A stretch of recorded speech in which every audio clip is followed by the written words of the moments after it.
शहराच्या पाणी पुरवठ्यावर मंगळवारी सायंकाळी आणखी एक संकट आले। उजनी ते सोलापूर जुन्या जलवाहिनीला मंगळवारी बाळे पुलाखाली आणि सहारा सिटीजवळ मोठी गळती लागली। या कारणास्तव शहराचा पाणी पुरवठा एक दिवसाने पुढे गेल्याचे सार्वजनिक आरोग्य अभियंता तपन डंके यांनी सांगितले। उजनी पंपगृहातील वीज पुरवठा सतत खंडित होणे, टाकळी ते सोरेगाव जलवाहिनीला लागलेली गळती यामुळे शहराच्या निम्म्या भागात 8 दिवसानंतर पाणी येत आहे। हे दिवस कमी करण्यासाठी तपन डंके यांनी मंगळवारी अधिकाऱ्यांची बैठक घेतली होती। त्यात बाळे येथे जलवाहिनी फुटल्याचा निरोप आला। ही गळती बंद करण्यासाठी उजनी पंपगृहातून पाणी उपसा बंद करावा लागला। पाईपलाईनच्या दुरुस्तीसाठी किमान 18 तास लागणार आहेत। या काळात शहराचा पाणी पुरवठा विस्कळीत राहणार आहे। राष्ट्रीय राजमार्ग प्राधिकरणाकडून बाळे येथील आदिल नदीवर उड्डाणपूल उभारण्यासाठी खांब उभे करण्याचे काम सुरू आहे। हे काम करणाऱ्या ठेकेदाराने पाईपलाईनचे नुकसान केल्याचे पाणी पुरवठा विभागाचे म्हणणे आहे।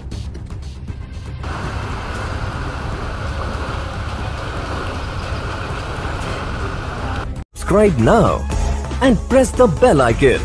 Never miss an update.